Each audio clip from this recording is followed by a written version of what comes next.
또 최근에 성인 ADHD가 급격하게 많이 늘고 있는데요. 성인 ADHD의 가장 특징적인 증상이 4차원 같다는 소리를 많이 듣는다. 영상을 볼 때 2배속으로 본다. 게임 중독에 빠진 적이 있다. 무례하고 성격 이상한 사람으로 오해받기도 쉬워지고 조금 사회적으로 부적절해 보일 수 있기 때문에 그래서 성인 ADHD는 치료가 필요한 거예요.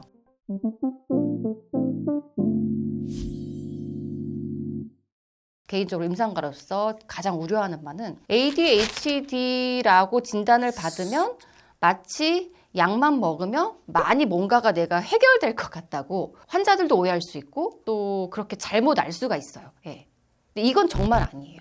특히 성인의 경우에는 아까 제가 얘기 드린 것처럼 단순히 집중력을 올려주는 것의 문제가 아니기 때문에 나 ADHD인 것 같아. 집중력 떨어졌어. 가서 진단받아야지. 이것도 잘못됐고 그럼 나 ADHD인 것 같은데 그럼 집중력 올리는 약 먹으면 나 이제 좋아지는 거야? 이것도 아니란 얘기죠. 실제로 성인 같은 경우에는 이 아이들이나 청소년에게서 쓰이는 ADHD의 전형적인 치료제를 쓰기도 하지만 안 쓰는 경우도 굉장히 많아요.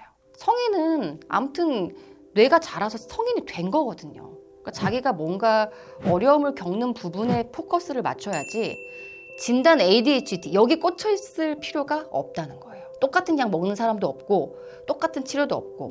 근데 애들은 대부분 ADHD 치료 받으면 전 세계 아이들이 공통적으로 먹는 약이 있거든요. 근데 성인은 그렇지 않다는 거예요. 그럼 애들은 왜 전 세계 아이들이 공통된 약을 먹느냐? 뇌가 아직 안 자라고 발달이 계속 되고 있는 과정에서 이 부족한 부분이 명확하니까요. 전두엽 기능이 떨어져서 참을성 떨어지고 집중 안 되고 이게 명확한데 성인은 뇌가 어느 정도 보상을 해서 자랐기 때문에 집중력을 올려줘야 될 문제가 생기진 않는다는 거죠. 그럼 성인이 됐을 때는 이제 참을성이 어느 정도 길러졌기 때문에 자기가 이런 아까 말한 나쁜 습관이 있거나 내가 이게 충동 조절이 잘 안 되거나 이런 게 있으면 참아야죠. 네. 참으면 됩니다. 이걸 모르는 게 가장 문제예요. 도대체 그럼 참으면 될 거를 뭘 도대체 얘기를 하냐라고 하실 수도 있지만 이때 약을 먹는 게 도움이 될 수는 있어요. 그러니까 이유 없이 예를 들어서 욱하거나 아니면 나는 그래도 꾸준히 회사에서 12시간 앉아 있어야 되는데 너무 지겹거나 이제 이런 것들을 내가 좀 알긴 아는데 어떻게 하라고 할 때 병원을 찾아가시면 그런 부분에 있어서는 도움을 받을 수가 있고 그럼 이게 실제로 관계 개선에도 도움이 되냐? 될 수 있죠. 민감하고 조금만 상대방이 얘기해도 욱하는 거 좀 줄어들 수 있고 또 특히 상대방이 얘기하는 것에 경청할 수가 있고 그리고 직업생활에서도 사소하게 놓치는 누락의 오류를 피할 수도 있고 그러면 대인관계나 사회생활도 훨씬 좋아지겠죠. 이것 때문에 성인은 치료를 받아야 되고 그리고 아까 말한 것처럼 관계 개선 때문에 치료를 더 받아야 돼요. 이거 생각보다 이건 진짜 약이 도움 많이 받거든요. 정말 이게 사회화의 문제거든요. 예.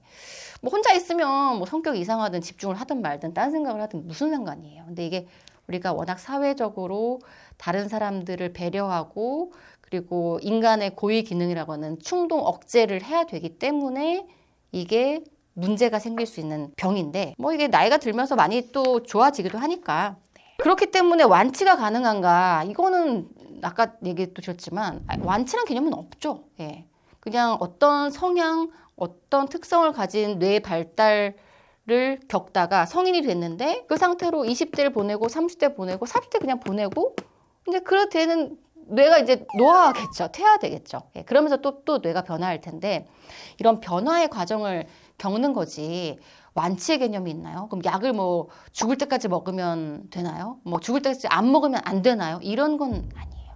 하물며 어렸을 때 진단받아서 약을 꾸준히 먹었다 하더라도 성인이 되면 당연히 끊어볼 수 있고 성인이 돼서 다시 약을 먹을 때도 예전에 먹었던 그 집중력 약이 아니고 지금 상황에 맞는 다른 약을 또 먹어야 될 수도 있고 또 먹다가 많이 안정이 되면 끊을 수도 있고 근데 이런 자기가 상황을 좀 더 잘 컨트롤하기 위한 도움을 받는 문제이기 때문에 저는 어떻게 보면 치료도 선택적인 영역의 문제이고 사회생활에 적합하게 효율적으로 살아간다.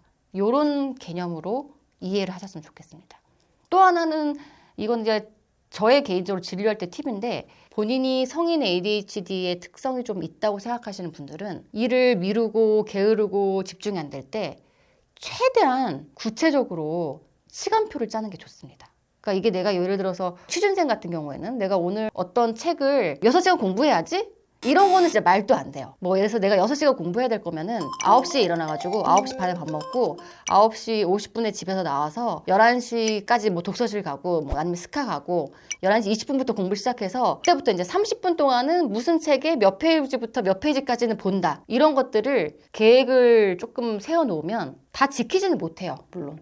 그렇지만 방황하지 않을 수가 있어요. 아, 내가 요 시간에 요거 해야 되지. 왜냐면 ADHD의 특징이 아까 전두엽 기능 저하라고 했는데 결국은 이 플래닝에서 꾸준히 끌고 가는 능력이 좀 떨어지는 거거든요. 그렇기 때문에 그 시간대에 내가 뭘 해야 되는지 명확하게 있으면 그거 수행할 수는 있어요. 그러니까 그렇게 아주 짧게 끊어서 구체적으로 계획을 세우고 특히 이제 청소나 이런 것도 성인 ADHD 특징이 있는 분들은 꾸준히 못해요. 왜냐면 청소를 할 때 이걸 어떻게 해야 되지? 그냥 설거지 좀 하다가 보면 또 이거 좀 빨래도 좀 돌리고 뭐 이렇게 하다 보면은 좀 청소를 한 것 같긴 한데 또 깨끗하게 다는 안 됐고 뭐 요런 애매모호한 게 반복되거든요. 근데 이것도 조금 구체적으로 계획을 다 세우면요. ADHD처럼 추진력과 꾸준한 인내가 없는 사람일수록 스케줄에 맞춰서 행동할 수는 있기 때문에 훨씬 더 효율적으로 지낼 수가 있어요. 사실 이게 제가 하는 방법이기도 한데 저도 이제 오늘은 뭐 일요일이니까 쉬면서 청소 3시간 해야지 그럼 절대 안 해요. 청소를 하려고 하면은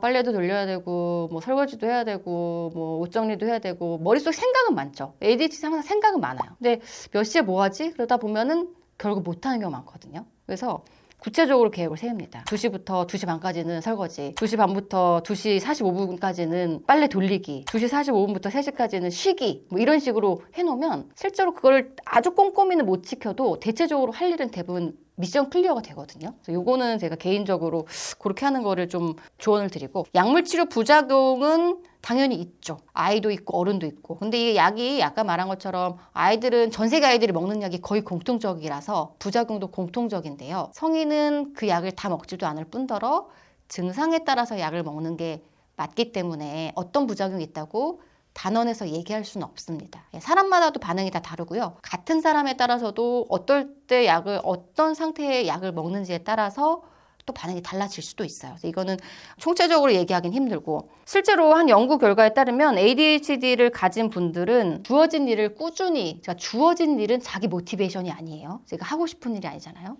그거를 꾸준히 하는 데는 어려움을 갖지만 내가 관심 있는 것에 아이디어를 내는 것에는 굉장한 두각을 나타낸다고 합니다. 엄청난 장점이죠. 그러니까 이게 우리가 아이든 성인이든 이걸 병이라고 보기보다는 내가 어떤 이런 성향이 있는지에 따라서 생각을 해봐서 문제 행동은 좀 보상하고 그리고 장점은 잘 발휘시키면 좋겠고 아무튼 나는 아무리 봐도 ADHD가 확실하다. 응? 그래서 나는 뭔가 도움이 필요하다, 치료가 필요하다 싶으면 자기가 그 특성을 잘 파악해서 너무 루틴한 지겨운 일을 하면 안 돼요. 잘할 수가 없어요. 이런 건 자기가 성인이 되면 이제 잘 캐치해야 되죠. 그리고 어떤 부분에 있어서는 내가 뭐를 호기심 있게 가장 재밌게 잘할 수 있는지를 자기가 찾아내는 게 ADHD 어떻게 보면 약물 치료보다 더 중요한 일입니다. 유전, 사실 이게 유전성 경향이 꽤 높거든요. ADHD가 가족력이 꽤 높은 질환인데 이유는 아까 얘기한 것처럼 뇌 발달적인 질병이기 때문에 유전이 당연히 많이 지배할 수밖에 없어요. 부모 중에 한 명의 ADHD가 있으면 자녀가 있을 확률이 당연히 높고 내가 있으면 내 형제 자매가 있을 확률이 많고 내가 가만히 생각해봐서 왜 그러지 그러면 결국 우리 집안에 이런 게 있었구나 라고 생각을 해볼 수가 있습니다. 유전력이 생각보다 많아요. 어쨌든 ADHD, 성인은 ADD라고 말하는 이 증상이 물론 진단이 늘어서 엄청나게 급격하게 는 것도 있죠. 근데 또 하나는 이게 아까 얘기 드린 것처럼 뇌 발달 질환이기 때문에 지난번에도 얘기 드렸지만 디지털 시대에 노출되어 있잖아요. 그러니까 짧게 보고 뇌가 꾸준함을 기를 환경 자체가 적어서 더 병은 아니지만 이런 현상이 늘어난다는 보고도 있습니다. 제 생각에는 또 그게 맞는 것 같아요. 아무튼 이게 늘 수밖에 없는 현상인데 이런 것들을 꼭 병으로만 생각하지는 말고 다만 자기가 문제가 있는 점은 도움을 받을 수 있다는 것을 기억하시고 장점은 살리고 또 어려운 점은 약이라든지 치료적인 도움을 받으면서 조금 더 효율적으로 사회생활을 하기 편하게 자기 자신에게 선택의 기회를 많이 주시면 좋을 것 같아요. 잘 살아가면 됩니다. 네, 저도 잘 살아왔고요. 네, 너무 걱정하지 마시고 치료 방법을 같이 고민해 보시고 잘 적응해 나가고 잘 변화하면 됩니다. 아셨죠? 우리는 다음 시간에 다시 만나뵙도록 오늘은 여기까지.